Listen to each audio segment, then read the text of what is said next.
Our guys continue to work hard out there. I think, we've improved every day this week, and it's good to see we got some carryover from last week on both sides of the ball. We had a lot of lessons we could learn from last week, and our guys have done a good job trying to prepare and not make the same mistakes twice.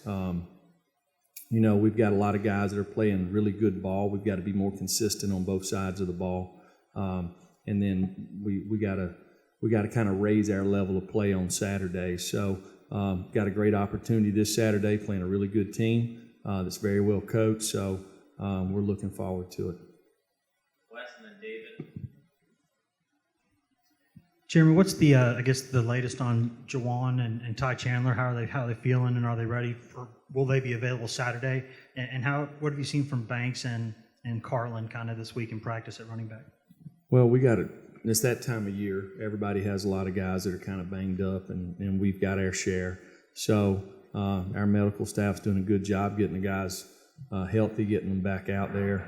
Those other guys, we obviously moved Jeremy back to running back just to provide some depth. And then, Carlin's learning a little bit more about the position. He's obviously, this will be his second week. For Jeremy, he's been there all year, so for him, there wasn't any learning curve going back. What's your sense of the overall depth situation on the offensive line right now? Well, if you just look at our entire team, we don't have a whole lot of depth, and it's been that way since the first day I got here. I don't think it was new. I think we've done a good job trying to create some depth, moving guys around. Probably hindered us early on at certain positions because guys playing multiple spots, but it's something we had to do to prepare in case we lost guys.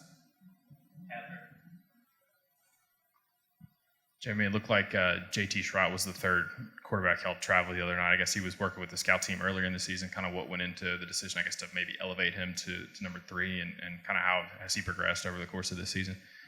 Well, we're just trying to get JT ready to play. He spent the first half of the year on the scout team. All of our quarterbacks take reps in practice. We do a lot of good stuff, but when you start preparing for an opponent, you're only going to work 2 guys. You might let a third guy get just a few reps, but not many, so they got to take mental reps. So he worked the first half of the year on the scout team, and we've swapped him and Will, but they both take reps in practice in good on good. I believe you had said in the teleconference that you thought the game against South Carolina might be your best overall performance by the offensive line. I was just wondering what you saw specifically from the line itself that made you think they played better Saturday than previous weeks. Well, we didn't have as many negative plays. I don't know. I think there was 4 or 5 times we had drives of maybe 8 or 9 plays or more. Didn't have as many explosive plays. So to do that, you've got to be more consistent, which we have not been most of the year. We've kind of had some big plays, but we've had too many negative plays. We didn't have as many negative plays Saturday. You take away the self-inflicting penalties that put us behind the chain some. It was a very productive day. We didn't have many opportunities because of the long drives that we had. It was a short game, but I thought our guys were efficient. We didn't score a touchdown and 1 trip in the red area, but some of that had to do with getting a penalty. Jeremy, since Congo right now, what's kind of your evaluation of the outside linebacker for the last few weeks? Well, we've got young guys there. DeAndre Johnson's played some. Daryl's played a lot. We've not played a lot of guys beyond that. And some of that has to do with who we're playing. If we're in nickel, lots of times we just play with one outside linebacker. Depending on who our personnel is. There's been some years at places that I've coached that when we played nickel, we played with 2 outside linebackers and only 2 D tackles. So it's just about getting the best players on the field. Jimmy, I've noticed it looks like maybe for the past couple of weeks, John Mincy's been back out there a little bit more, able to do some stuff. Is he or anyone else from that kind of young defensive line group ready to step up and help you the last month of the season? John was doing really well. Unfortunately, he dislocated his elbow in warm-ups of the Florida game, and he had played some up into that point. He came back last week and played a little bit in the game, so he'll play throughout the rest of the year. Other questions for Coach? Looking at Charlotte, they have statistically one of the best defenses in the nation. Just from film, what kind of problems do you think that their defense presents to you? Well, they're very well coached. They're fundamentally sound.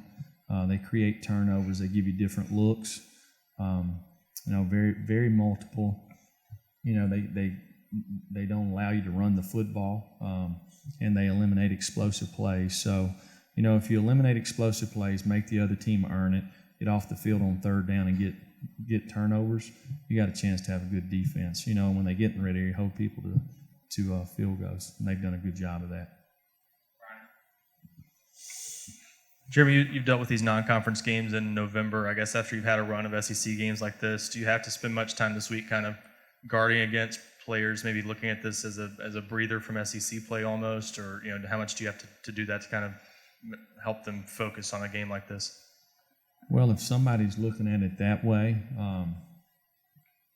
they're not ready to play. These guys have a better record than we do. If you look at them statistically, they're better than us in probably every statistical category. So, they got 85 guys on scholarship just like we do. We'll have to be at our best to give ourselves a chance to have success Saturday. Blake? Jeremy, given that today is Halloween, I wondered if you had a favorite Halloween costume from your childhood. No. Were Ridge and Flint dressing up today? I'm sure they are. Okay. I give it a shot. Steve? You had said the bank's move back was for depth purposes primarily. Is it still a situation where it's kind of up in the air what his future holds for next year in terms of what that's something you'll kind of explore in the offseason where he's best suited offense or defense, or is this a permanent switch at all? Well, everything we're focusing on right now is here and now. We're trying to find a way to give our team the best chance to have success and our players the best chance to have success. And we got some guys banged up, so just common sense wise, it makes sense to do that. Last final question. It looks like, when you all have done some different things and had some guys go down throughout the year, that Balaam Buchanan's played just about everywhere on the back end. How valuable are guys who can do that, and especially in a situation where you've got some guys out and depth issues and youth and all that stuff? Well, we try to teach all our defensive backs 2 spots. We teach everything conceptually. So, if you pay attention in the meetings and you jump in there when we're doing walkthroughs and things like that, you really you should be able to play all spots the way we teach it. So it's not uncommon for us. You look over the history of our coaching staff, we've always had players that's played multiple spots. I think you have to do that if you're going to keep your best players on the field. If you're going to play with 5 defensive backs and maybe the backup left corner is your 10th best defensive back and the left corner gets hurt, it don't make a whole lot of sense to put the 10th best player in the secondary again. You want to put the 6th best guy in there. So to do that, guys have got to learn multiple spots, and Balin has been able to do that. So that's positive.